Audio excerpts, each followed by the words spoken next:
السلام عليكم، مرحبا بكم في القناة. اليوم فيديو جديد خلال الإقامة ديالي في بغداد بالعراق. زيارتنا اليوم غادي تكون لواحد البارك اللي هو أكبر مشروع سياحي ترفيهي في العراق، وبالضبط في الأعظمية، القصر الرئاسي. كيقولوا هذا القصر هذا اللي داروا فيه هذا البارك كيعود لزوجة صدام ساجدة. هذا البارك هذا أو بالأحرى القصر كيطل على نهر دجلة. المهم غنحاول نعطيكم واحد النبذة على هذا البارك هذا ونخليكم مع الفيديو. ملي كتدخلوا على البارك على اليمين كيف ما كتشوفوا كتلقاو محلات تجارية فيها ملابس الأطفال، النساء، الرجال، فيها صالونات الحلاقة، فيها الألعاب الأطفال كيف ما كتعرفوا، وكاين محلات ديال الاكسسوارات، يعني كاين أشياء كثيرة. وايضا في عده مطاعم. ماشي بالضروري في هذه المطاعم هذه تاكلوا، تقدروا حتى تشربوا مشروبات، شاي، قهوه. كاين ايضا الشيشه بالنسبه للناس اللي كيحبوها. على حساب العلم ديالي كاين 15 مطعم. بعض من هذه المطاعم عندهم غرف عائمه، يعني الا بغيتي تاكل شي حاجه كتدخل لهداك الغرف الصغيره اللي فوق الماء وتجلس انت والعائله ديالك، يعني مكان خاص. المهم انا زيارتي لهذا المكان كان مرتين على التوالي. مشيت مره بالنهار وكان شبه فارغ، ومشيت في الليل. هذا المطعم هذا اللي كتشوفوا فيه مكتوب باللغه العربيه، هذاك في الصباح كيكون عنده بوفي تقريبا من الساعه 9 للساعه 1 كيكون بوفي مفتوح، يعني فطور، والغداء كيبدا تقريبا من الساعه 1. بالجانب ديالو كاين نافورات، يعني هذا المكان كيستحق الزيارة.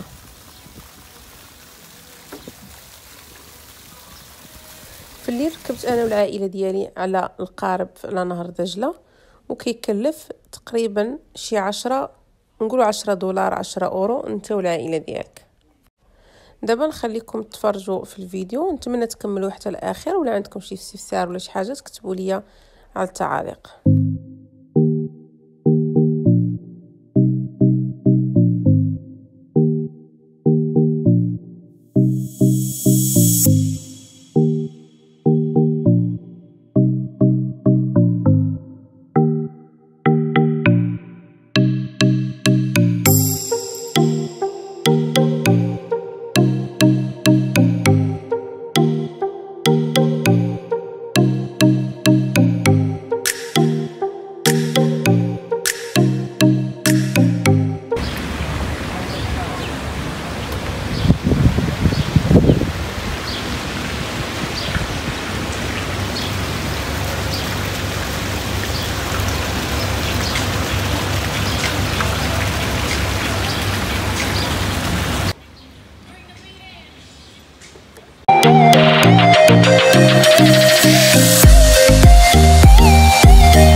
هادو هما الغرف العائمة ديال المطاعم، وهداك نهر دجلة، وهذيك هي القوارب بالنسبة للناس اللي كيبغيو يركبوا فيهم.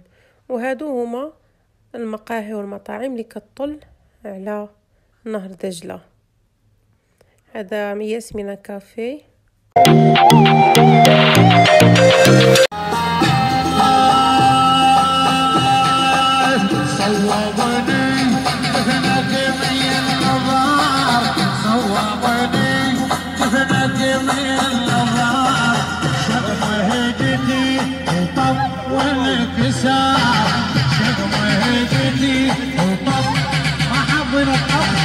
شق مهجتي وطول كسار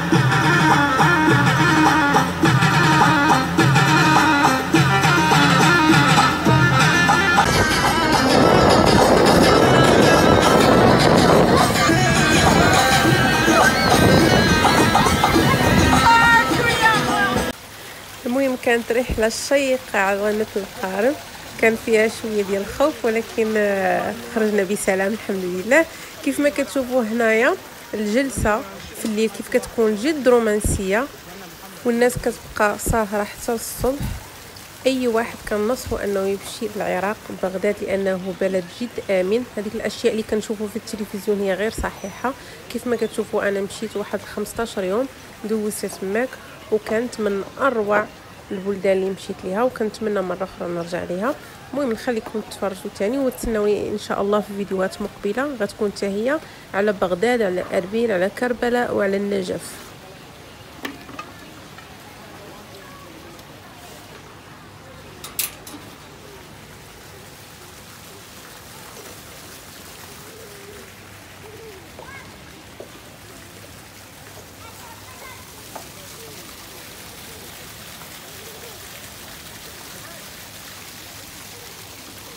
بالنسبه للناس اللي غادي يسولوا على الاثمنه، مثلا في الليل احنا عندنا الاطفال خدينا لهم المشروبات على مرتين، يعني شربوا المره الاولى وشربوا المره الثانيه. خديت انا والزوج ديالي خدينا ايس كريم، خدينا الشاي، كل مره كيخلص كناخذوا مره اخرى خدينا القهوه. وهذا الشيء كامل كان في المجموع تقريبا 30 اورو، حوالي نقولوا 30 دولار. يعني الاثمنه بالنسبه لنا احنا كاجانب يعني في المتناول، اما بالنسبه لبعض العراقيين كيقولوا بانها غاليه.